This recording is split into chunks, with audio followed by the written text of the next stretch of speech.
हम यहाँ पर बच्चे शुरू करते हैं।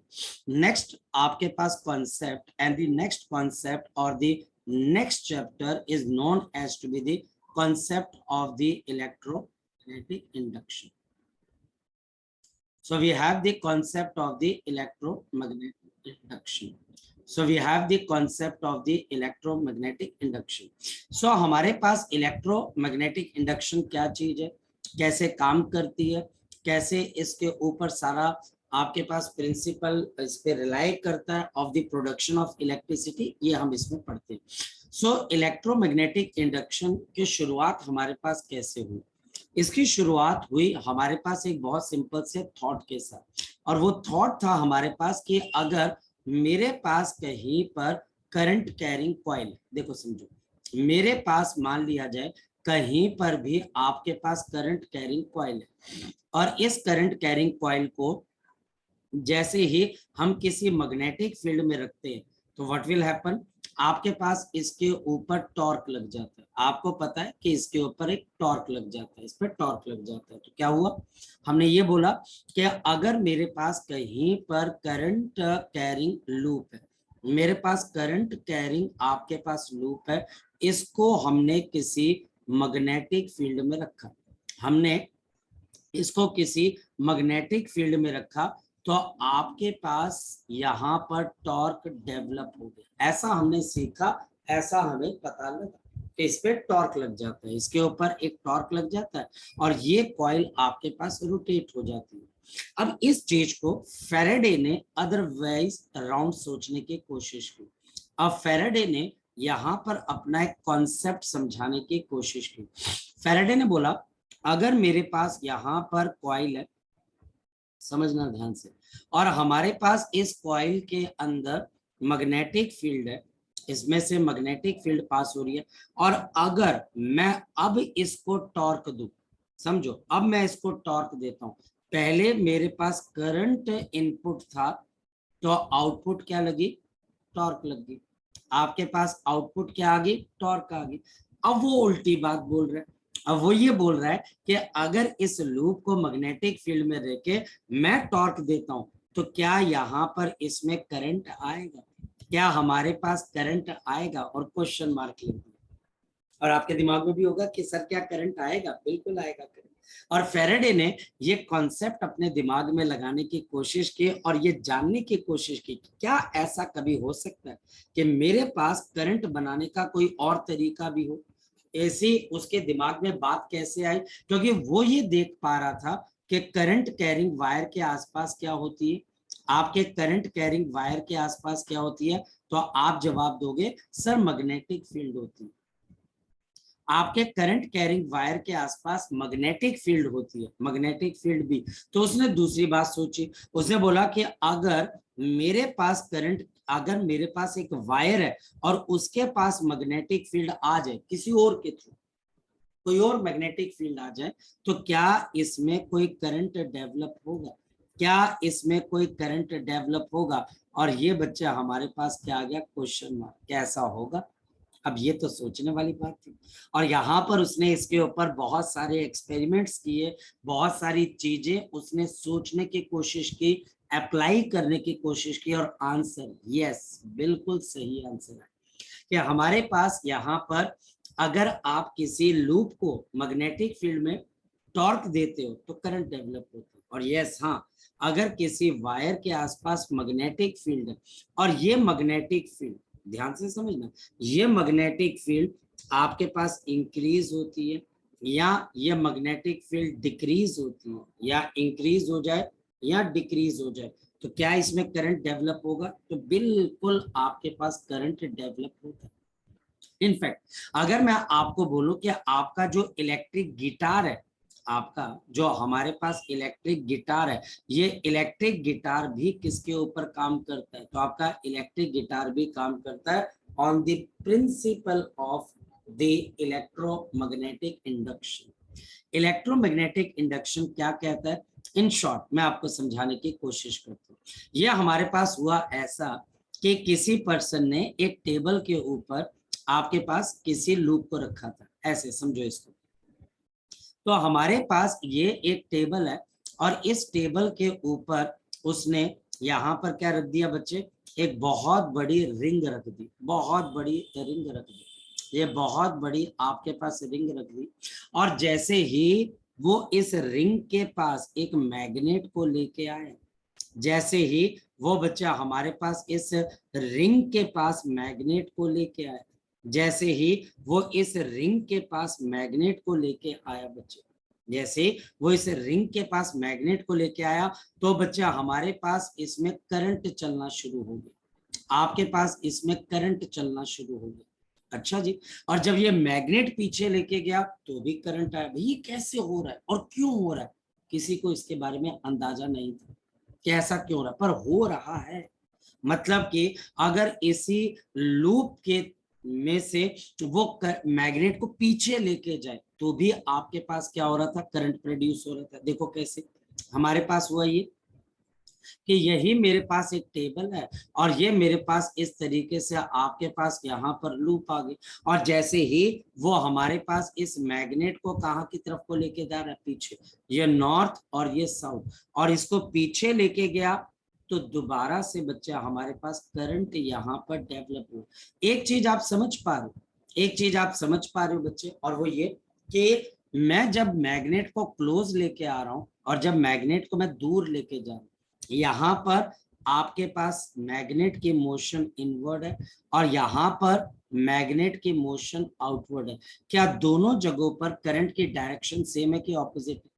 या देख के बताओ, इन दोनों जगहों पर क्या करंट की डायरेक्शन सेम है कि ऑपोजिट है बच्चे हमारे पास? बोलो शाबाश, देख के बताओ ना, दिखाई दे रहा होगा आपको। नितिका, ये बच्चा हमारे पास यहाँ पर ऑपोजिट है, और ये ऑपोजिट होने की वजह क्या थी ये भी हमने यहाँ पर ढूंढी। कुल मिलाकर ये पता लगा कि हाँ, बिजली बन सकती है अगर आप किसी मैग्नेटिक फील्ड को यूज करो, तो वो डेफिनेटली मैग्नेटिक फील्ड आपके पास करंट को प्रोड्यूस कर सकती है, और इसी को हम क्या बोलते हैं, इलेक्ट्रोमैग्नेटिक इंडक्शन। क्लियर? कॉन्सेप्ट की क्लैरिटी नंबर 1, क्या हमको ये पता लगा कि यस, आपकी मैग्नेटिक फील्ड, हमारी मैग्नेटिक फील्ड करंट को प्रोड्यूस कर सकती है, और हमारा करंट किसको प्रोड्यूस कर सकता है, मैग्नेटिक फील्ड। हमारा करंट मैग्नेटिक फील्ड को प्रोड्यूस कर सकती है और मैग्नेटिक फील्ड करंट को प्रोड्यूस कर सकता है। और इसको समझने के लिए जो सबसे पहला कॉन्सेप्ट हमने डेवलप किया, that concept is known as to be the concept of the magnetic flux. The concept of the magnetic flux. तो हमारे पास यहाँ पर we have the concept of the magnetic flux. क्या कहता है magnetic flux? ये हमको कहता है बच्चे, अगर मेरे पास कहीं पर भी आपके पास एक एरिया, एक बच्चे हमारे पास वेल बाउंड्री वाला आपके पास एरिया, यह हमारे पास एरिया, और इस एरिया के आपके पास परपेंडिकुलर मेरे पास एरिया नॉर्मल, ये एरिया नॉर्मल, और हमारे पास यहाँ पर इस एरिया में से मैग्नेटिक फील्ड लाइंस क्रॉस कर रही, आपके पास मैग्नेटिक फील्ड लाइंस यहाँ पर क्रॉस कर रही बच्चे, आपके पास यहाँ पर मैग्नेटिक फील्ड लाइंस इसको क्रॉस करने की कोशिश कर रही बच्चे हमारे पास। तो हमारे पास यहाँ पर मैग्नेटिक फील्ड आपके पास क्या आ जाती है, बी। ये मैग्नेटिक फील्ड इस एरिया को क्रॉस करने की कोशिश कर रही है, और इसका एरिया नॉर्मल के साथ एंगल कितना बन रहा है बच्चे, आपके पास थीटा बन रहा है। हमारे पास इसके साथ एंगल आपके पास कितना बन गया बच्चे, थीटा बन गया। आपके पास यहाँ पर इसका एंगल थीटा बन गया। हम मैग्नेटिक फ्लक्स को कैसे डिफाइन करते हैं, इट इज डिफाइंड एज, हम इसको डिफाइन करते, it is defined as the number of field lines crossing per unit area normal to it, number of the field lines, number of the field lines crossing per unit area normal to it, crossing per unit area normal to it, per unit area normal to it, per unit area normal to it। हम इसको magnetic flux के नाम से जानते हैं। हम ये concept पहले भी कर चुके हैं और इस कॉन्सेप्ट का नाम तब था इलेक्ट्रिक फ्लक्स। वहां पर इलेक्ट्रिक फ्लक्स किसी एरिया में से डिफाइंड होता है, यहाँ पर मैग्नेटिक फ्लक्स हम किसी एरिया से डिफाइन करेंगे, यानी कि एक एरिया में से कितनी मैग्नेटिक फील्ड लाइंस क्रॉस कर रही है, that is known as to be the magnetic flux. Magnetic flux यानी कि एक मेरे पास गिवन एरिया, उस एरिया में से फील्ड लाइंस कितना एरिया को परमिएट, उसमें से पेनिट्रेट करके दूसरी तरफ को निकल रही है, इसको बच्चे हम मैग्नेटिक फ्लक्स के नाम से जानते हैं। मैथमेटिकली हमारे पास मैग्नेटिक फ्लक्स को आप कैसे डिफाइन करते हो, दिस इज डिफाइंड एज, आपके पास आ जाएगा B A cos of theta. यहां पर बी मैग्नेटिक फील्ड है, ए मेरे पास एरिया और कॉस थीटा, जहां पर थीटा मैग्नेटिक फील्ड और एरिया नॉर्मल के बीच का एंगल है, जहां पर हमारे पास मैग्नेटिक फील्ड और एरिया नॉर्मल के बीच का एंगल है यूनिट्स। तो हमारे पास फ्लक्स की यूनिट्स किसके बराबर है, इसकी यूनिट बच्चा हमारे पास है वेबर, या फिर हमारे पास इसकी यूनिट है टेस्ला मीटर स्क्वायर। यहां से एक और चीज पता लगती है, the units of magnetic field, the units of the magnetic field, units of magnetic field हम वेबर पर मीटर स्क्वायर भी लिख सकते हैं, हम वेबर पर मीटर स्क्वायर भी लिख सकते हैं बच्चे हमारे पास। अब मैं जब किसी भी एरिया का फ्लक्स कैलकुलेट करने जाऊं तो मुझे किन बातों का ध्यान रखना पड़ेगा। देखिए सपोज कि मेरे पास यहाँ पर ये एक एरिया बचे, नाउ ये एरिया का जो प्लेन है, याद रखना इस एरिया का जो मेरे पास प्लेन है वो आपके पास मैग्नेटिक फील्ड के परपेंडिकुलर, इसका जो प्लेन है मैग्नेटिक फील्ड के परपेंडिकुलर है, यानी कि ये रही मेरे पास यहाँ पर मैग्नेटिक फील्ड, ये रही मेरे पास यहाँ पर मैग्नेटिक फील्ड, ये रही मैग्नेटिक फील्ड, और इसका जो हमारे पास एरिया है, now this is perpendicular to the, this is perpendicular to the magnetic field. Now we can write down the plane is perpendicular, the plane is perpendicular to the magnetic field, या फिर the area normal, जो आपका area normal है is 0 degree to the magnetic field. मेरी बात समझ पा रहे हो, जो एरिया नॉर्मल है वो मैग्नेटिक फील्ड के क्या है, आपके पास बिल्कुल 0 डिग्री पे। हमारे पास यहाँ पर इसका फ्लक्स क्या आ जाएगा, एक तो ये फ्लक्स आपके पास मैक्सिमम हो जाएगा and this is given by B multiplied by A. एक तो ये फ्लक्स बच्चा हमारे पास यहाँ पर मैक्सिमम हो जाएगा and this will be given by B into A, और ये बच्चा हमारे पास आ जाएगा बी इंटू ए, ये हमारे पास आ जाएगा बी इंटू ए। याद रखना बच्चे, हमारे पास ऐसा भी हो सकता है कि आपके पास यहां पर ये एरिया आ जाए, now this area is parallel to the magnetic field, ये एरिया हमारे पास पैरेलल है, और ये किसके पैरेलल है बच्चा आपके पास, ये एरिया नॉर्मल मेरे पास पैरेलल है, और ये किसके पैरेलल है, मैग्नेटिक फील्ड के पैरेलल। ये लाल रंग की मैग्नेटिक फील्ड है और ये लाल कलर एरिया नॉर्मल है, ये आ गया एरिया नॉर्मल, ये आगे मैग्नेटिक फील्ड। फिर समझो, ऊपर वाला एरिया नॉर्मल, ये आगे मैग्नेटिक फील्ड। सो हम यहाँ पर क्या लिखते हैं, the plane is parallel to the magnetic field, the plane is parallel to the magnetic field, और the normal of area, the normal of the area is perpendicular to magnetic field, this is perpendicular to the magnetic field। यहां बताओ कि flux क्या होगा, यहां बताओ कि flux क्या होगा, यहां फ्लक्स मेरे पास 0 हो जाएगा, यहां पर मेरे पास फ्लक्स 0, क्योंकि एरिया नॉर्मल और मैग्नेटिक फील्ड के बीच का एंगल 90 डिग्री, क्योंकि हमारे पास इनके बीच का एंगल 90 डिग्री।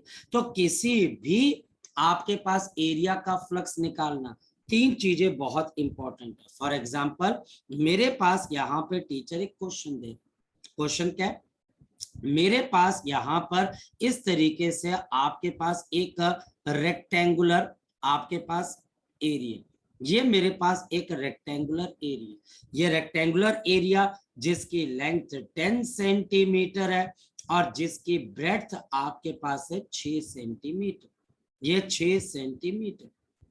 हमारे पास मैग्नेटिक फील्ड यहां पर काम कर रही है और ये मैग्नेटिक फील्ड एरिया नॉर्मल के साथ, ये एरिया नॉर्मल के साथ 60 डिग्री पे है and magnetic field is 20 Tesla.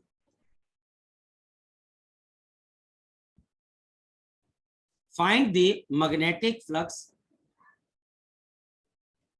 of the given magnetic field. Find the magnetic flux. Find the magnetic flux of the given magnetic field. बच्चा बताओ बेटा क्या आ जाएगा? तो मेरे पास यहाँ पर magnetic flux is given by magnetic field B into area into cos of 0 degree. मेरे पास magnetic field B जो कि 20 टेस्ला के आसपास है, एरिया आपका एरिया 60 सेंटीमीटर स्क्वायर, तो आपके पास 60 इंटू 10 की पावर -4 कॉस ऑफ 60, ये हमारे पास हाफ है, ये कैंसिल होकर 10 आ जाएगा and the answer is 6 into 10 की पावर -2 वेबर। तो 6 इंटू 10 की पावर -2 वेबर, ये हमारे पास मैग्नेटिक फ्लक्स आ जाएगा। Now this will be the magnetic flux of this area. कोई दिक्कत इसमें से? नितिका, आदित्य, सोलोनी, मेगा, मुस्कान, बेटा कोई इसमें से डाउट है तो वो डाउट बच्चे आप पूछ सकते हो, शाबाश। है कोई डाउट बच्चे? है कोई डाउट बच्चे? चलो नेक्स्ट क्वेश्चन देखते हैं। मेरे पास अब नेक्स्ट क्वेश्चन क्या है, ध्यान से समझ लो। मेरे पास अगेन यहां पर आपके पास एक सर्कुलर एलिमेंट जिसका सेंटर आपके पास O और रेडियस आपके पास पाई के बराबर मान लेते हैं। हमारे पास यहाँ पर क्या, जो मैग्नेटिक फील्ड है, मैग्नेटिक फील्ड हमारे पास यहाँ पर 60 टेस्ला की है और ये मैग्नेटिक फील्ड प्लेन के साथ, इस एरिया के प्लेन के साथ एंगल बना रही है 30 डिग्री। मेरी बात को ध्यान से समझो, अब प्लेन के साथ बना रही है, नॉर्मल के साथ, और ये टीचर पूछेगा। अब टीचर दोबारा से पूछेगा find the magnetic flux, find the magnetic flux, find the magnetic flux, find the magnetic flux. यानी कि मुझे यहाँ पर इसका क्या बताना बच्चे, मैग्नेटिक फ्लक्स आपको यहाँ पर बताना है कि कितने के बराबर होगा। जरा चेक कर लेते बच्चे हमारे पास कितने के बराबर होगा। हमारे पास यहाँ पर ये 30 डिग्री है, तो ये बच्चे अब दोबारा से आपके पास कितना होगा, 60। यस, इस बात का ध्यान रखना, आप इस बात का बहुत अच्छे से ध्यान रखेंगे कि आपको एंगल लेना है तो किसके अलोंग लेना बच्चे, नॉर्मल के अलोंग। अगर टीचर प्लेन के साथ भी देगा तो आपने नॉर्मल के साथ लेना है, तो यहाँ पर 60 आएगा। और मेरे पास अब यहाँ पर आपके लिए क्या चीज आ जाएगी, now we can write down. अब हम यहाँ पर क्या लिख सकते हैं, the magnetic flux is given by magnetic field into area into cos of 60 degree. Teacher जानबूझ के तुम्हें 30 देगा लेकिन वो प्लेन के साथ देगा, मुझे प्लेन के साथ नहीं चाहिए, मुझे नॉर्मल के साथ चाहिए, तो 90 माइनस वो एंगल कर देना। अब मेरे पास यहाँ पर मैग्नेटिक फ्लक्स क्या आ जाएगा, मैग्नेटिक फील्ड 60 एरिया, तो एरिया पाई आर स्क्वायर, तो पाई आर स्क्वायर है तो हमारे पास पाई वैसे आ जाएगा और रेडियस का स्क्वायर मतलब फिर से पाई का स्क्वायर आ जाएगा, जानबूझ के वैसे मैंने दिया बच्चे। और बच्चे हमारे पास कॉस ऑफ 60, ये मेरे पास हाफ है, तो मेरे पास आएगा आंसर 30 पाई क्यूब वेबर। तो ये मेरे पास यहाँ पे रिजल्ट आ जाएगा। बोलो किसी बच्चे को डाउट है इसके अंदर? तो किसी बच्चे को कोई डाउट है इसके अंदर से? No sir. ठीक है, अब चलते हैं आगे। यानी कि इतनी चीजें अगर मेरे भेजे में आ रही है तो मैं तीसरी चीज भी कर सकता हूं, और वो क्या चीज है हमारे पास, सोलोनॉइड। सपोज कि मेरे पास यहां पर एक बहुत बड़ी सोलोनॉइड, सोलोनॉइड की magnetic field mu naught into I, mu naught into N into I, और इस सोलोनॉइड के अंदर बच्चे मैंने एक बहुत बड़े स्क्वायर पीस को रखा हुआ। अब ये स्क्वायर पीस को रखा कैसे हुआ है, उसको तो बाद में देखते हैं। ये मेरे पास एक ऐसी सोलेनॉइड है जिसके number of turns per unit length 500 turns per metre, 500 turns per metre. इसमें करंट कितने का चल रहा है? 3 एम्पियर का चल रहा है, बस इतनी सी चीज। और हमारे पास क्या है, जब भी कहीं पर सोलेनॉइड आती है तो उसकी मैग्नेटिक फील्ड क्या होती है? Along the axis. ये जो येलो कलर की लाइन है ये मैग्नेटिक फील्ड की डायरेक्शन दे रही है, ये येलो कलर की लाइन मैग्नेटिक फील्ड की डायरेक्शन दे रही है।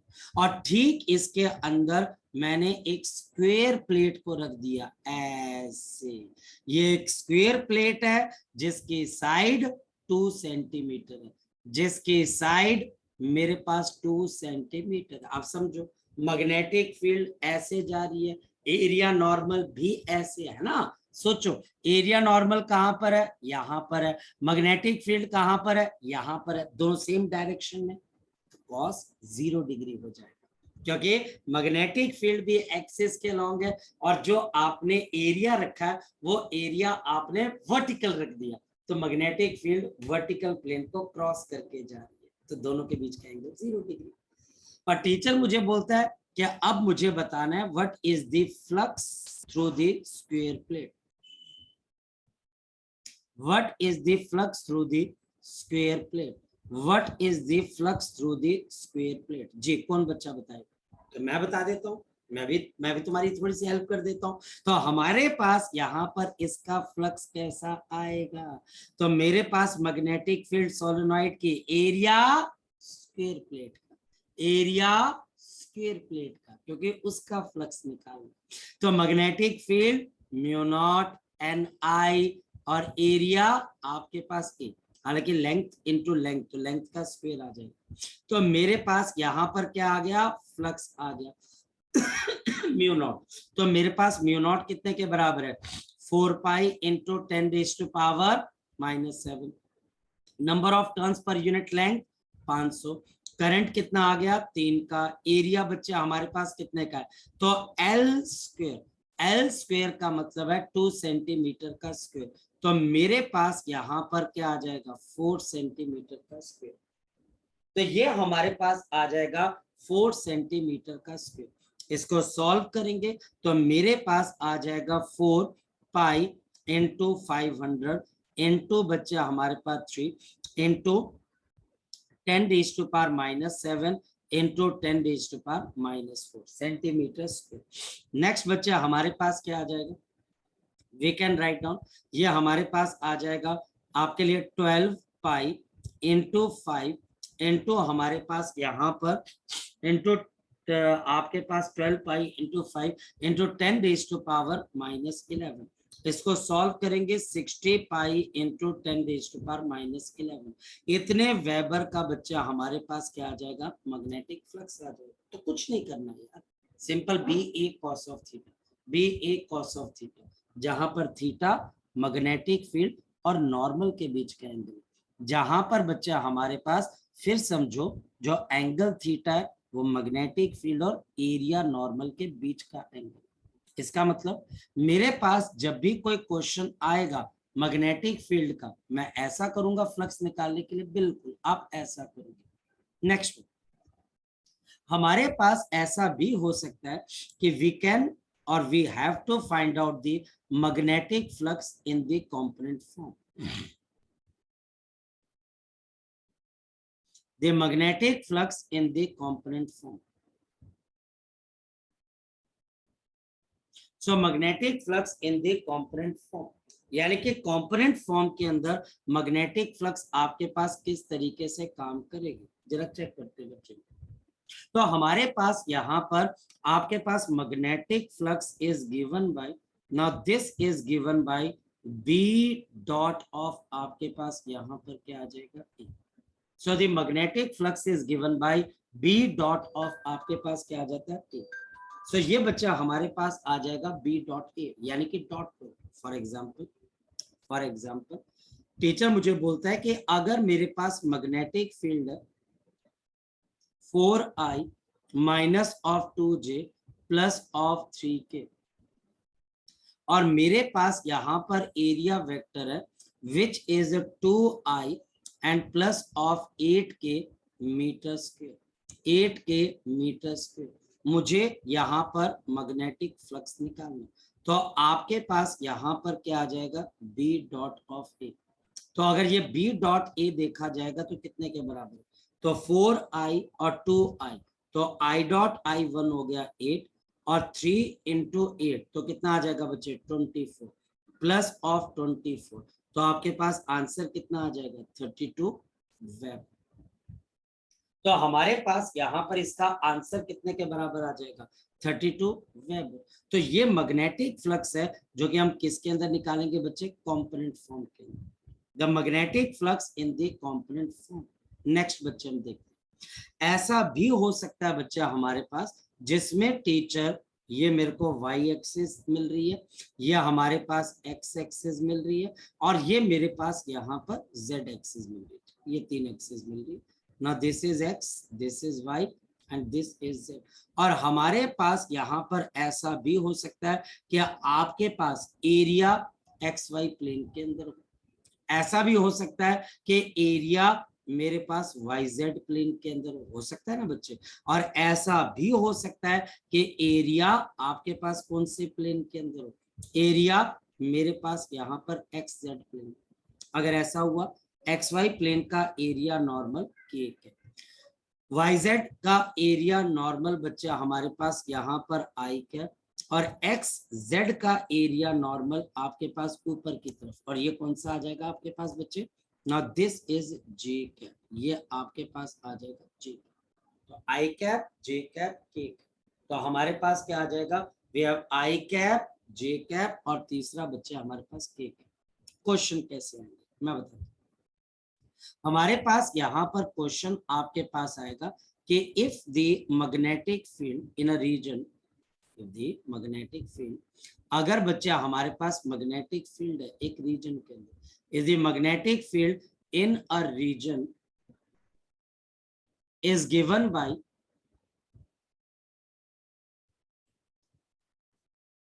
this is given by b is equal to b naught आपके पास I cap plus of 2 b naught j cap plus of 3 b naught into k cap. अगर magnetic field, focus करना बच्चे, calculate, मुझे calculate करके बताना, calculate the flux of the area, flux of the area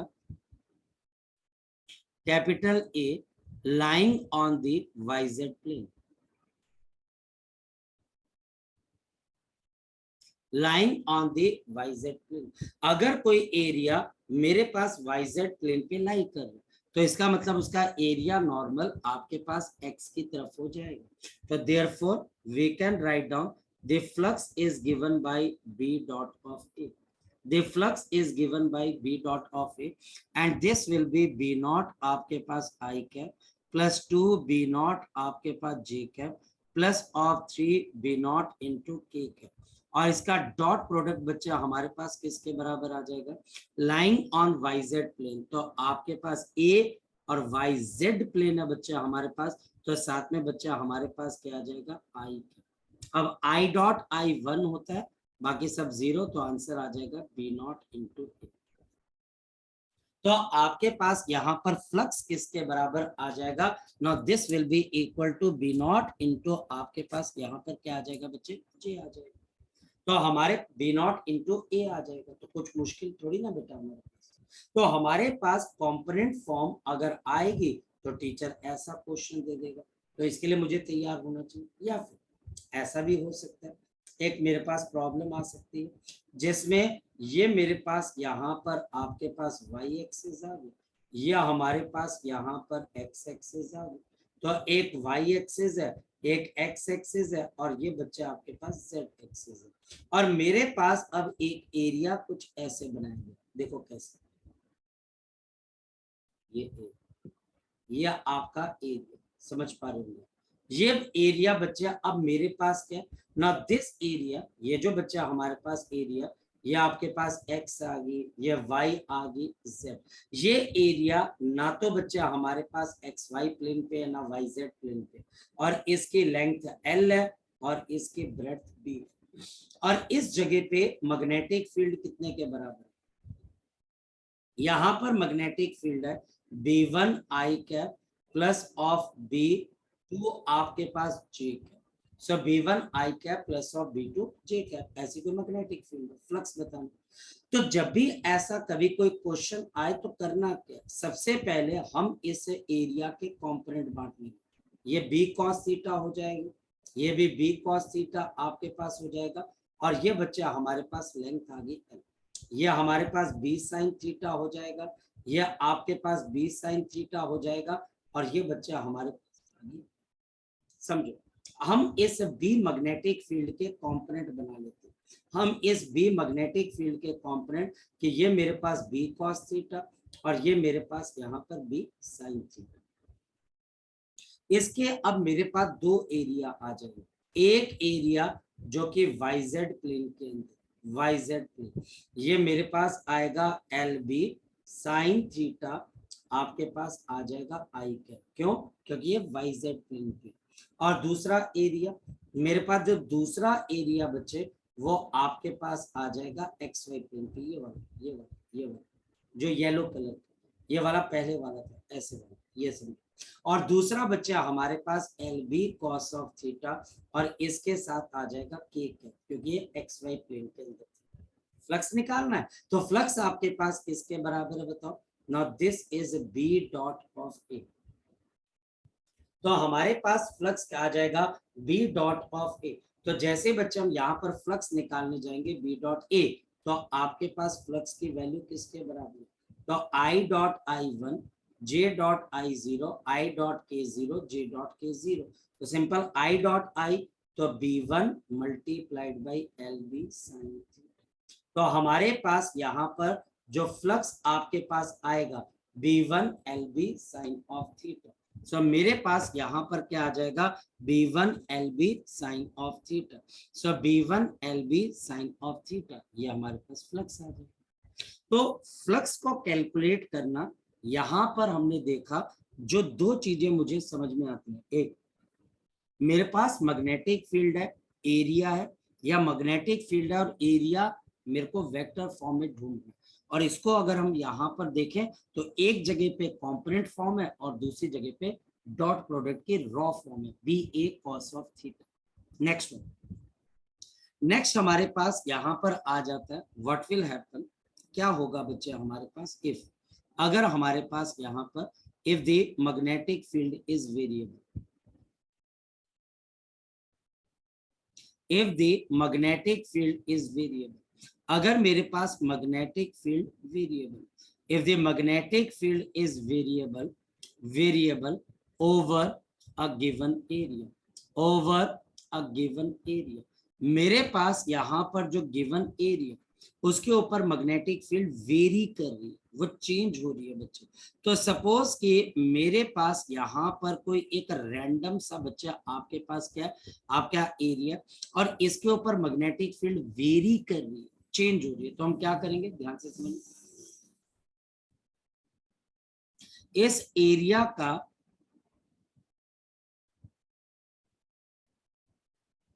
magnetic flux निकाल, magnetic field very कर रही है, इस मैग्नेटिक फील्ड के वेरिएशन को समझने के लिए हम यहाँ पर इसको क्या कर देंगे बच्चे, छोटे छोटे टुकड़ों के अंदर बांट लेंगे बच्चे। ये देखते, तो हम यहाँ पर इसको बहुत स्मॉल स्मॉल पार्ट्स के अंदर क्या कर देंगे बच्चे, डिवाइड कर देंगे।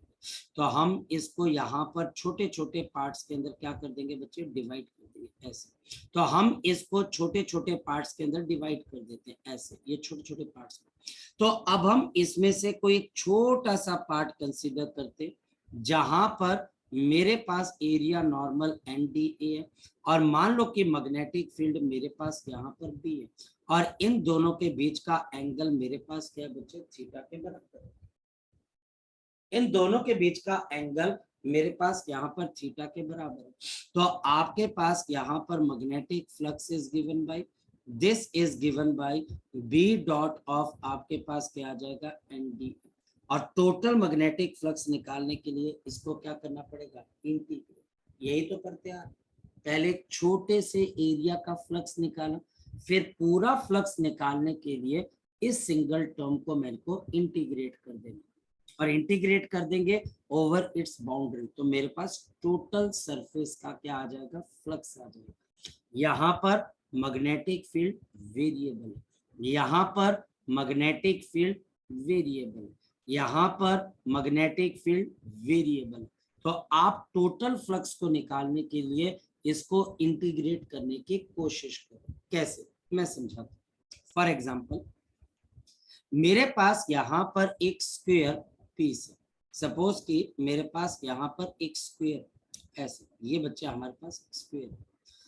तो सपोज कि मेरे पास यहाँ पर एक स्क्वायर पीस है बच्चे, आपके पास यहाँ पर ऐसे, ये हमारे पास एक स्क्वायर पीस है, और ये जो मेरे पास स्क्वायर पीस है, तो this is your Y axis, और ये बच्चा हमारे पास यहाँ पर कौन सी एक्सिस आ गई, आपके पास एक्स एक्सिस।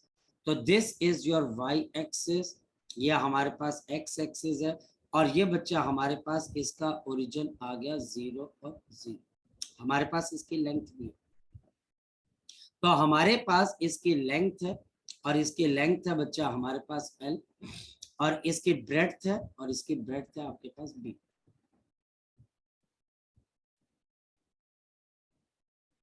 ब्रेड्थ आ गई B। तो इसके लेंथ बच्चा हमारे पास L और ब्रेड्थ आ गई B। इस जगह पे एक मैग्नेटिक फील्ड है, याद रखना, इस जगह पे एक मैग्नेटिक फील्ड है, and magnetic field is B naught into x, B naught into आपके पास x। इस जगह पे एक मैग्नेटिक फील्ड है which is B naught into x, where, जहां पर x is measured from the origin,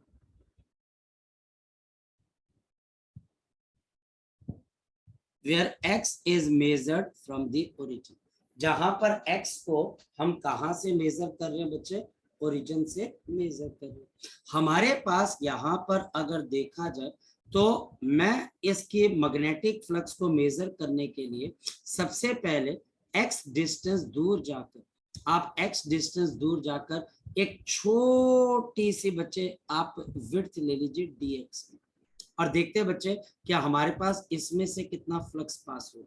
तो जरा देखते हैं, x डिस्टेंस पे जाकर मैं एक छोटी सी विड्थ ले लेता हूँ dx, क्योंकि मैग्नेटिक फील्ड लगातार अपने आप को चेंज कर रही है, क्योंकि मैग्नेटिक फील्ड लगातार बच्चे अपने आप को चेंज कर रही है, इसलिए हर टुकड़े पे, हर पोर्शन पे मैग्नेटिक फ्लक्स दूसरे से अलग होगा। और टोटल मैग्नेटिक फ्लक्स को निकालने के लिए पहले मैं इनको छोटे छोटे टुकड़ों में काटूंगा, फिर मैं इनको इंटीग्रेट करूंगा ताकि नेट फ्लक्स आ सके। तो जरा देखते, हमारे पास इसका जो एरिया, वो एरिया बच्चा आपके पास dA किसके बराबर आ जाएगा, इसका एरिया मेरे पास आ जाएगा LDX, आपके पास इसका एरिया किसके बराबर आ जाएगा, LDX के बराबर आ जाएगा, ये एरिया है।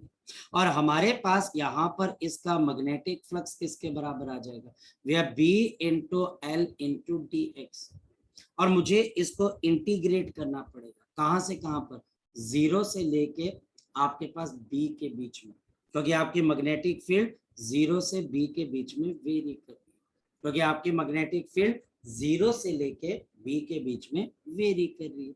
अब अगर आगे चले तो मेरे पास यहाँ पर 0 से लेके B आपके मैग्नेटिक फील्ड क्या है, B naught into x into LDX, आपके पास बाहर कितना आ जाएगा, B naught into L, x dx की इंटीग्रेशन किसके बराबर आ जाएगी, ये आ जाएगी x स्क्वायर बाई 2, और बच्चे 0 से लेके आपके पास यहाँ पर B, and this will B B naught into L, और x स्क्वायर बाई 2 की बच्चे आपके पास कितनी आ जाएगी, so the answer will be B square upon 2। तो ये हमारे पास अब इंटीग्रेशन से रिजल्ट आएगा। अब ये रिजल्ट हमारे पास, क्या ऐसे रिजल्ट आपको यहाँ पर जो पूछे जा रहे हैं तो नॉर्मल है, कई बार बच्चा ये बोलता है सर ये नॉर्मल है, हाँ यार अभी तो मैंने कुछ यूज किया ही नहीं। सिंपल मैग्नेटिक फील्ड किस पे डिपेंड कर रही है, एट द डिस्टेंस x। अभी तो आपने कोई बहुत मुश्किल चीज तो यूज की नहीं, आपने तो सिंपल ये देखा कि एक मैग्नेटिक फील्ड एक गिवन एरिया के ऊपर क्या कर रही है, वेरी कर रही है। तो हम एक छोटा सा एरिया कंसीडर करके उस पर फ्लक्स निकालते हैं और उसको इंटीग्रेट करते हैं प्रॉपर लिमिट्स में, तो आपके पास क्या आ जाती है, we got the total magnetic flux. क्या कोई और तरीका भी हो सकता है? बिल्कुल, हमारे पास एक तरीका और भी। तरीके का मतलब कोई और क्वेश्चन सॉल्व, नॉट तरीका। क्या कोई और क्वेश्चन हो सकता है? बिल्कुल। मेरे पास यहाँ पर क्वेश्चन क्या, ध्यान से सुनिए।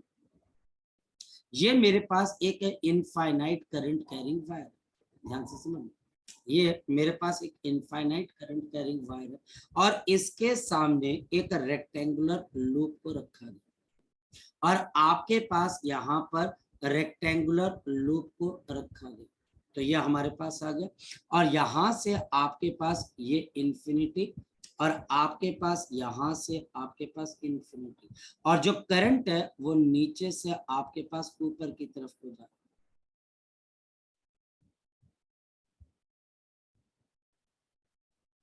ये करंट आपके पास नीचे से ऊपर की तरफ हो जाए, ये करंट है। और हमारे पास यहाँ पर इन दोनों के बीच का डिस्टेंस आ गया आपके पास यहाँ पर आर, और ये लेंथ एल है और ये भी आपके पास एल है। और मुझे बताना इस करंट कैरिंग वायर की वजह से यहाँ पर कितना मैग्नेटिक फ्लक्स प्रोड्यूस होगा। एक बात तो है कि मैग्नेटिक फील्ड वेरिएबल है, तो क्या करें? तो हम करेंगे ये, इस वायर से पहले हम x डिस्टेंस आगे चलेंगे और फिर हम यहाँ पर एक छोटी सी लेंथ कंसीडर कर लेंगे जिसकी विड्थ आपके पास किसके बराबर हो जाएगी, जिसकी विड्थ हमारे पास यहाँ पर dx के बराबर हो जाएगी और इसकी विड्थ आपके पास dx के बराबर हो जाएगी। तो इसकी लेंथ l, विड्थ आपके पास dx है। तो अब मेरे पास यहाँ पर जो फ्लक्स आएगा that will be integration of b into area d। तो आपको एरिया कहां से मिलना स्टार्ट हुआ? इस वायर से r डिस्टेंस पे, और लास्ट बच्चे आपके पास कहां तक मैग्नेटिक फील्ड है इस वायर की? तो r प्लस ऑफ l। तो हमारे पास यहाँ पर इसकी आपके पास यहाँ पर r से लेके r प्लस l के बीच में क्या है बच्चे? आपके पास डिस्टेंस है, मैग्नेटिक फील्ड।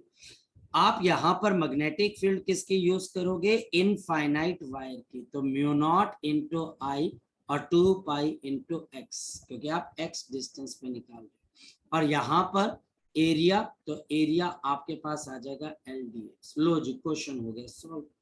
क्योंकि फ्लक्स आपके पास आ जाएगा mu naught I upon 2 pi, यहाँ पर L, integration of d x upon x, r से लेके आर प्लस ऑफ। अब प्रॉब्लम रह गई है कि dx बाई एक्स की आपके पास बच्चे इंटीग्रेशन क्या होती है? तो dx बाई एक्स की इंटीग्रेशन, dx बाई एक्स की इंटीग्रेशन मेरे पास लॉग की होती है। So mu naught into I into L upon 2 pi, और ये बच्चा हमारे पास log. So log to the base of e of x, तो r से लेके आपके पास r plus of l। So mu naught I into L upon 2 pi. अब समझो लॉग, तो पहले r प्लस एल की वैल्यू डालेंगे माइनस r की वैल्यू डालेंगे। तो log to the base of e, पहले r plus L upper limit minus log to the base of e of r lower limit. Log में जब दो चीजें सब्ट्रैक्ट होती हैं तो बेसिकली वो आपस में क्या होती हैं बच्चे? डिवाइड होती हैं। तो mu naught I into L upon 2 pi and we have log to the base of e r plus of L upon r. तो ये हमारे पास इस क्वेश्चन का आंसर है। तो हमने बहुत बेसिक लेवल से मैग्नेटिक फ्लक्स को कैलकुलेट करना शुरू किया और काफी आगे के लेवल तक गया कि मैग्नेटिक फ्लक्स कैलकुलेट होगा कैसे। इसमें बहुत सारी छोटी छोटी चीजें हैं जो टीचर आपको यहाँ पर पूछ सकता है और मुझे बड़ा ध्यान रखना पड़ेगा। जैसे मान लिया जाए कि टीचर मुझे एक सर्कुलर ऐसे लूप देता है, इसमें भी एक सर्कुलर लूप है और अंदर वाले का रेडियस ए और बाहर वाले का बी। अब बाहर में करंट अगर आई चल रहा है तो मुझे मैग्नेटिक फ्लक्स निकालना, मुझे अंदर वाले में से मैग्नेटिक फ्लक्स निकालना। तो मैग्नेटिक फ्लक्स आ जाएगा मैग्नेटिक फील्ड बी इनटू आपके पास एरिया मैग्नेटिक फील्ड, तो mu not into I upon 2b circular ring का, और एरिया ये भी सर्कुलर रिंग का, तो पाई इनटू आपके पास ए स्क्वायर। ऐसे बच्चे आपको फ्लक्स निकालने आने चाहिए। अगर हम ऐसे फ्लक्स निकाल पाएंगे तो हमारा क्वेश्चन बच्चे सॉल्व हो जाएगा। कैसे देखते हैं। टीचर मुझे अब यहाँ पर बोलेगा कि ये रही मेरे पास एक रिंग, ये देखिए बच्चे, ये मेरे पास एक रिंग है और आपके पास इस रिंग का रेडियस r है, इससे x डिस्टेंस आगे जाकर मेरे पास एक और रिंग है जिसका रेडियस स्मॉल r के बराबर।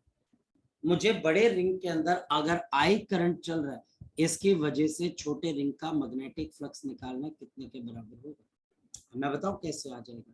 This magnetic flux is given by magnetic field B into area A। Magnetic field बड़े रिंग की तो mu naught into I divided by into R square. और रीजन क्या है, क्योंकि आपको थोड़ी दूर जाकर मैग्नेटिक फ्लक्स को निकालना, and divided by 2 into R square plus x square की पावर 3/2। एक तो ये आ गया मल्टीप्लाइड। अब एरिया किसका लोगे, छोटे वाले का, तो आपके पास क्या आ जाएगा पाई r स्क्वायर। ऐसे मैग्नेटिक फ्लक्स निकाल। मेरी बात को आप समझ पा रहे हो।